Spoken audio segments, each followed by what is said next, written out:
इनको लेकर के भागी और एक बड़े राज्य में जाकर के रह करके वहां इसको पालन पोषण करने लगी।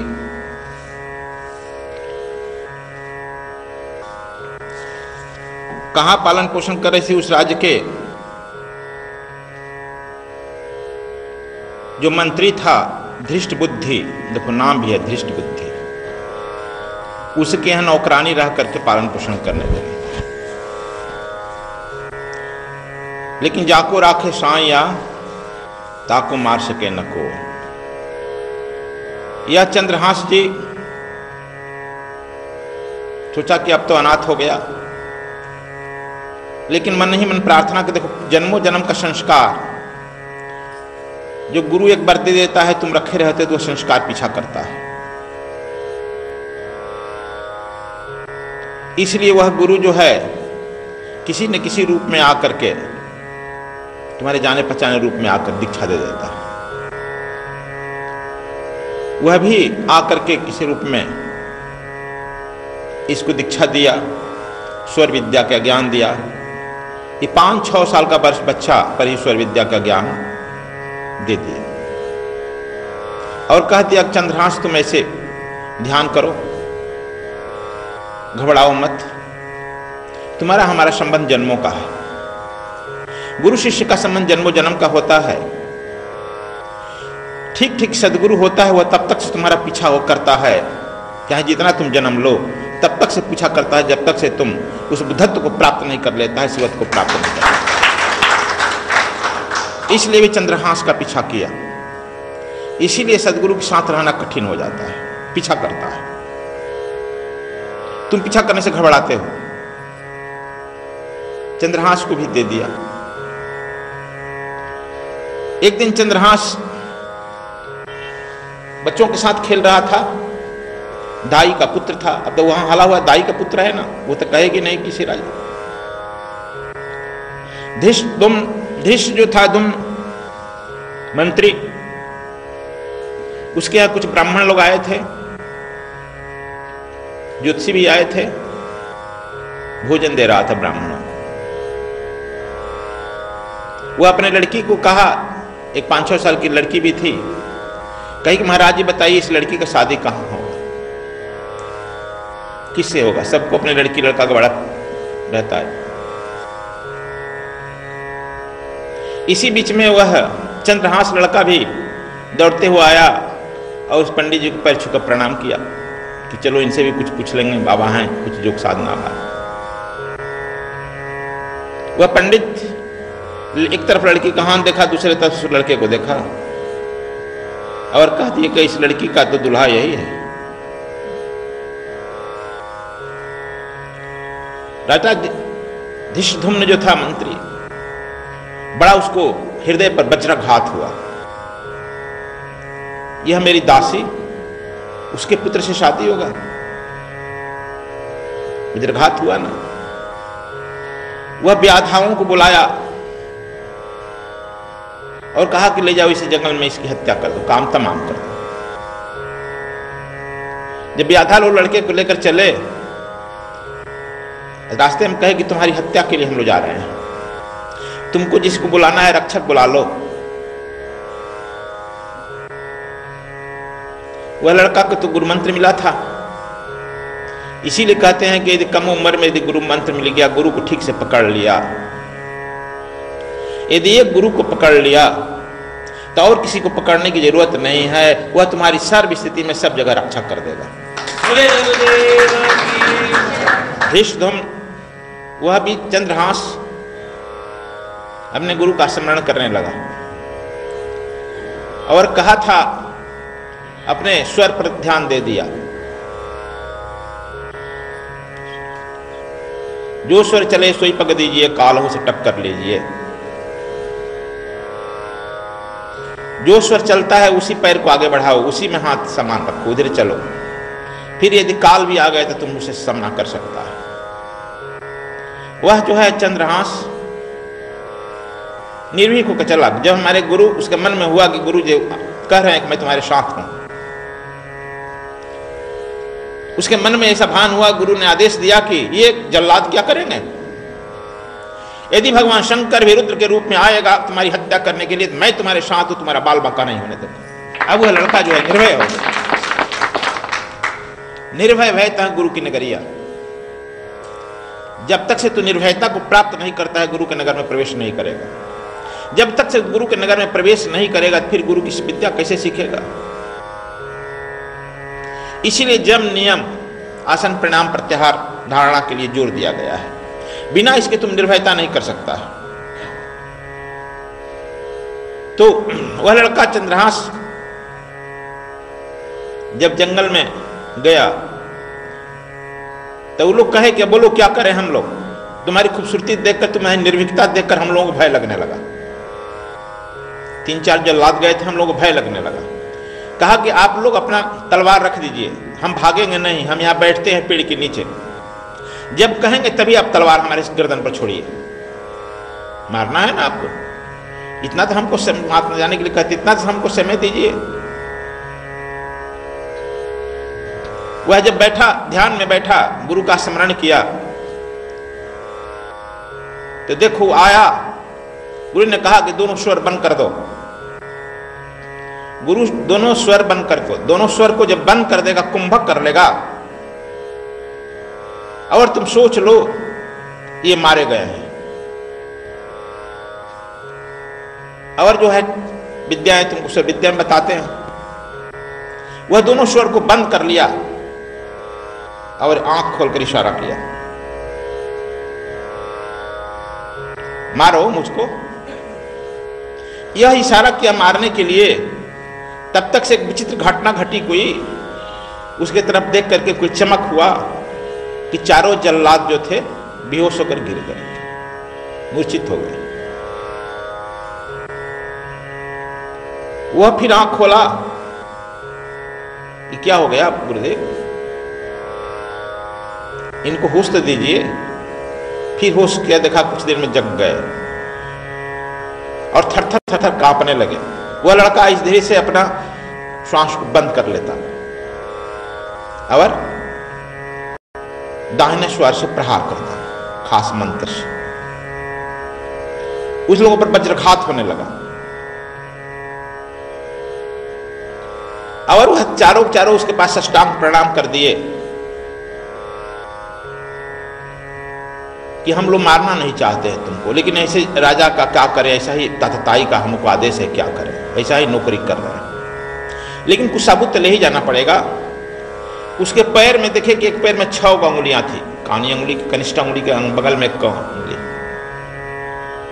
वहां नियम था कि 1 अंगुली काट कर ले जाना है, दिखाना कि हमने इसकी हत्या कर दिया, सिर तले नहीं जाएगा। उसके मन में विचार आया, कुछ एक छोटी जो डबल अंगुली है, 6 अंगुली है, उसको काट दिया जाए। पैर की यहां किसी की 6 अंगुलियां अशुभ माना जाता है। जब तक से वो अंगुली 6 रहता है, तब से वो आदमी जो है किसी शीर्ष पर नहीं पहुंचता, अशुभ माना गया है ना। वे सब फटाफट जो है भगवत कृपा से, गुरु अनुकंपा से उसका वह अंगुली काट दिया और पैराम साष्टांग प्रणाम करके अपना वहां से चला गया। राजा को गया, उसको दिखाया जिस धुम्न को, क्या जी हो गया काम? जी हाँ सरकार, देखिए अंगुली लाए, दिखा दिया, उसके पहचान लीजिए अंगुली, ठीक, जाओ तुम पारितोषिक मिल गया। वह लड़का वहीं पे ध्यान करने लगा, अब कहां जाए, हमारा कहां घर, जहां रहते थे तो मेरा हत्यारा ही निकला।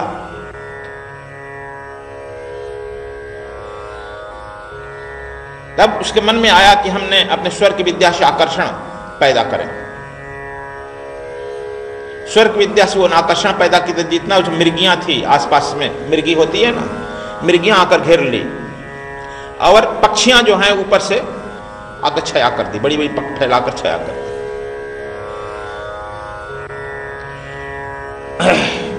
वहीं का एक छोटा राजा जो था, अहेर शिकार करने के लिए निकला था। जब देखा कि बहुत सारे मृगियां इसको घेरी हुई है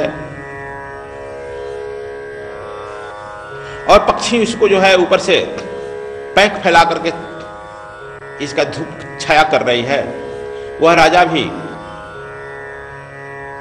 निसंतान था, ज्योतिषियों के जाता था और विचार करता था जिसके ऊपर इन पक्षियों का छत्र छाया फैला हो वह तो चक्रवर्ती सम्राट होने वाला है।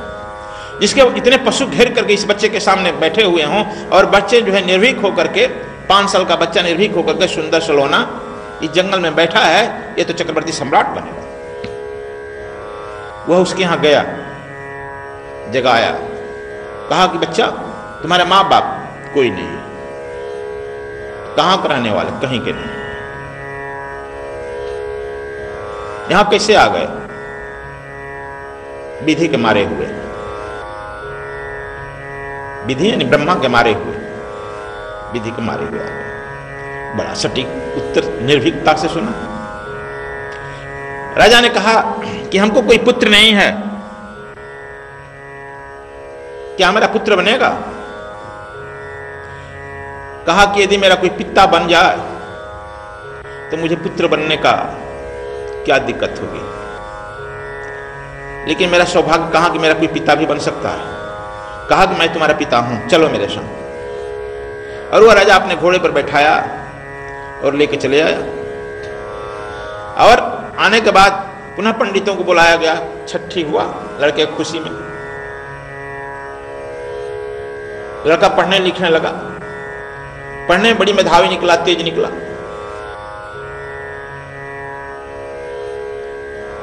और वह जो राजा था, चक्रवर्ती सम्राट जहां था, उसका मंत्री धृष्टद्युम्न था। वो कहा कि वह पड़ोसी राजा जो है हमारा उपराजा, वो कर नहीं दे रहा है। सुनते हैं बड़ा साधु बाबा बन गया है। वह सब साधुओं को जो है खिलाने में, पिलाने में, भंडारा करने में सब खर्च कर देता है, हमारा टैक्स नहीं दिया, जाकर उसे कड़ाई से सुनो। जब उसके यहां आया धृष्टद्युम्न मंत्री, और यह लड़का जवान हो गया था, यह छूकर जाकर पैर छूकर प्रणाम किया, पहचान गया। कहा कि फिर आ गया, जवान हो गया, मारा गया, मुझे गलती रिपोर्ट दिया गया, ये शादी कर सकता है। इसीलिए तुम लोग बहुत सोच में पड़ते हो कि क्या होगा, यह क्या होगा, यह क्या होगा। बार बार कहते हैं तूने बहुत जन्मों में सोचा है, तुम्हारे सोचने से कुछ नहीं होता है, बहुत जन्म सोचा। अब कहते हैं कि एक जन्म, हां करो ना करो, जो गुरु कहे सो झट करो। लेकिन तू लोग कहता कि नहीं गुरु जी, हम लोग बुद्धि है, सोचेंगे ही ना। सोच क्या करेगा सोच कर। देखो धृष्टद्युम्न भी सोच रहा है।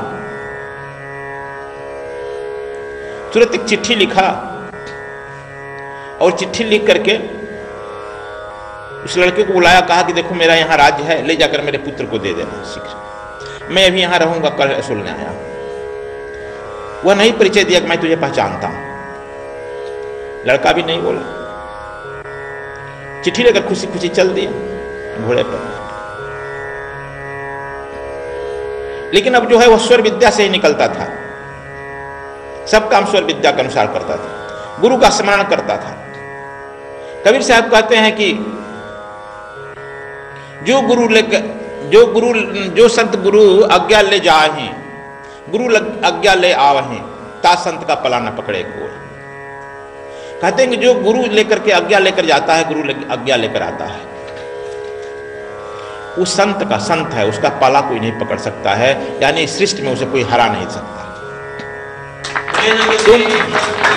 तुम कहो कि गुरु तो साथ रहते नहीं है। गुरु बसे बनारसी, शिष्य समुंदर तीर, बिसराए न बिसरे जो गुरु गुण हो शरीर। यदि तुम्हारे में गुरु का वह गुण है तो चाहे वह सत समुद्र हो,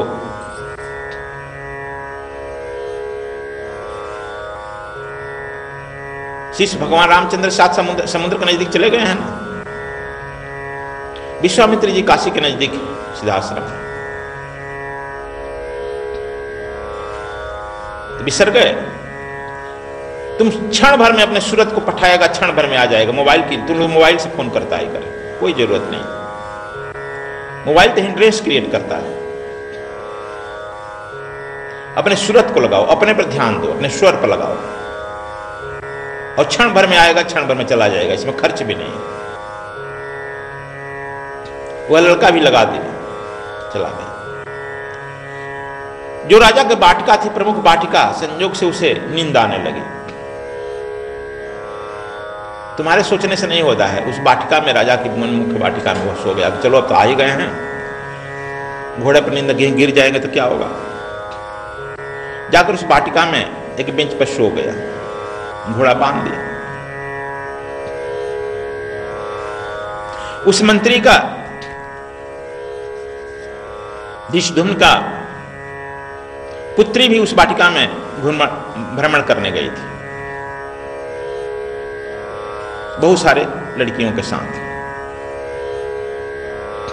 उस लड़के की सुंदरता और कोमलता देख करके उस पर मुग्ध हो गई। कहे कि तुम इधर उधर घूमो, जरा हम देखते हैं। उस लड़के के नजदीक चली गई, उसके पॉकेट में हाथ डाली, ऊपर एक निकला, लड़का पढ़ा भी नहीं था, पत्र खोली, उसमें लिखा था अपने पुत्र मदन को। मदन, यह पत्र पाते ही पत्रवाहक को विष दे देना, अन्यथा मैं तुम पर क्रोध करूंगा।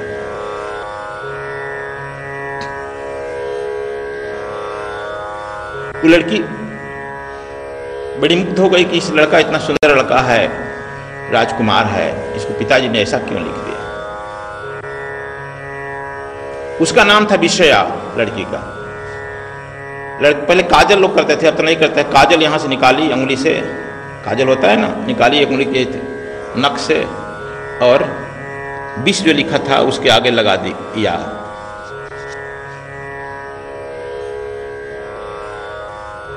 बाप लिखा विष, लड़की लगा दी या विषया। वह ले जाकर पत्र दिया, लड़का कहा भाई विषया को दे देना, मैंने गुरु पिताजी तुरंत कहे, सब दुल्हा खोज दिए हैं कि इसका जल्दी शादी कर देना। तुरंत संतोष जी को बुलाया, कहा कि भाई लगन है। कहा क्या बात है, इस लड़के से शादी करना। हाँ, शुभम शीघ्रम। संतोष जी तुरंत जो है अपना मंगलम भगवान में श्री मंगलम ध्वजा करके शादी करा दिए, शादी करा दी।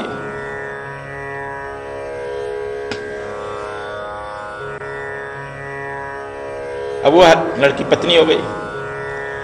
2-4 दिन के बाद कुछ खबर नहीं मिला कि भाई लड़का नहीं आया, ना खबर आया, तो वह लौटा, देखा गया तो दामाद हो गया। तो बड़ा क्रोध में आया, दामाद बन गई। तो पंडित कहा था होनी होय से हो, फिर तुम क्या चिंता, अपना बुद्धि क्यों लगा रहे हो इतना। सद्गुरु स्वामी कृष्णायन जी महाराज का उत्तराखंड कार्यक्रम, दिनांक